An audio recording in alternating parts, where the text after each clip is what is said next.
Colours புது ஃபேஷனோட சென்னை சில்க்ஸ்ல இந்த பொங்கலை ஓஹோன்னு கொண்டாடுங்க. சென்னை சில்க்ஸ் ஸ்ரீநகர், வேளச்சேரி, கோபேட் மற்றும் திருவள்ளூர். மதுரையில் தமிழக பாஜக தலைவர் அண்ணாமலை செய்தியாளர்களை சந்தித்து வருகிறார். அந்த நேரலை காட்சிகளை இப்போது பார்க்கலாம். இதே திருமாவளவன் அவர்கள் இதற்கு முன்னாடி திமுக ஊழலை பத்தி பேசலையா? இதே கம்யூனிஸ்ட் வேற காலகட்டத்தில் ஊழலை பத்தி பேசலையா?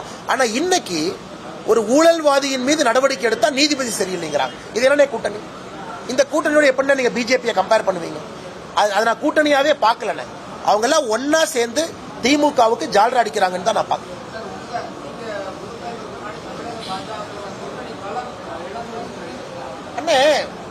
கூட்டணி பலத்தை பத்தி பார்க்கல, பாஜக பலம் பெற்றுச்சு நான் பார்க்கிறேன்.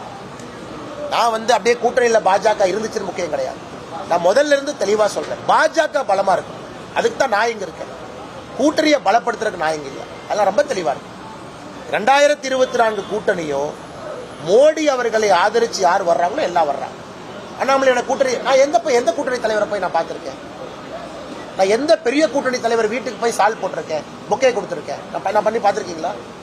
நான் வந்தது பார்த்திருக்கீங்களா? இல்ல டெய்லி போய் திமுக பண்ற மாதிரி அண்ணே சூப்பர், அண்ணே நீங்க மலர் தூவி, அண்ணே நீங்க சூப்பர், அதெல்லாம் பண்ண மாட்டேன். எங்களுக்கு ஆதரவு வேணுமா போய் கேட்டிருக்கேன், அவங்களுக்கு ஆதரவு வேணுமா அவங்க வந்து கேட்டிருக்காங்க. அப்படிதான் நடந்திருக்கு. நான் போய் இவங்க மாதிரி இந்த பிறந்தநாள் விழா போய் மாலை போடுறோம், இவங்களுக்கு போய் வீட்டுக்கு பண்ண மாட்டோம், தேவையில்லை. என்னுடைய வேலை, எங்களுடைய வேலை பாரதிய ஜனதா கட்சியை வலிமைப்படுத்துவது. மற்ற கூட்டணி கட்சிகள் யார் இருக்காங்களோ பிரதமர் அவர்களை ஏற்றுக்கொண்டு எங்களோட இருக்காங்க. பரஸ்பரமான நட்பு. அதனால இன்னொரு கட்சியை பலப்படுத்துறதுக்கு பாரதிய ஜனதா கட்சி என் கூட்டணியில் இருக்கணும். அது எங்க நோக்கம் கிடையாது, என் நோக்கம் கிடையாது. இதுல நான் ரொம்ப தெளிவா இருக்கேன். என்னுடைய மெஷர், என்னுடைய ஸ்டாண்டர்ட் அண்ணாமலையான கூட்டணியை பலப்படுத்தணும், அது என் வேலை கிடையாது. அது டெல்லியில் இருக்கிற தலைவர்கள் வேலை. என் வேலை பாரதிய ஜனதா கட்சியை பலப்படுத்துவது. அந்த வேலையை வெற்றிகரமாக நான் செய்கின்றேன் என்று நம்புகின்றேன்.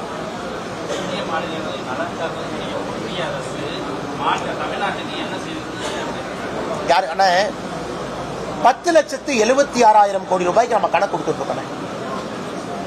குறிப்பா 9 ஆண்டுகளாக நம்முடைய திட்டங்கள் செக்டார் வைஸ் நம்ம கொடுத்திருக்கக்கூடிய பணம், ஏர்போர்ட்ல இருந்து, போர்ட்ல இருந்து, ரோடுல இருந்து, ஹெல்த் செக்டர் சுகாதாரத்திலிருந்து, கல்வியிலிருந்து நாம் கொடுத்திருக்கக்கூடிய பணம் இன்னைக்கு 10,76,000 கோடி ரூபாயை தாண்டி இருக்கு.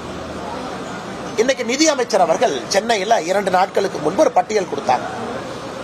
குறிப்பாக டைரக்ட் டாக்ஸேஷன், இன்டைரக்ட் டாக்ஸ் விட்டுருங்க, டைரக்ட் டாக்ஸேஷன்ல இன்கம் டாக்ஸ், கார்பரேட் டாக்ஸ், இதனுடைய அடிப்படையில் தமிழகம் எவ்வளவு பணம் கொடுத்திருக்கு?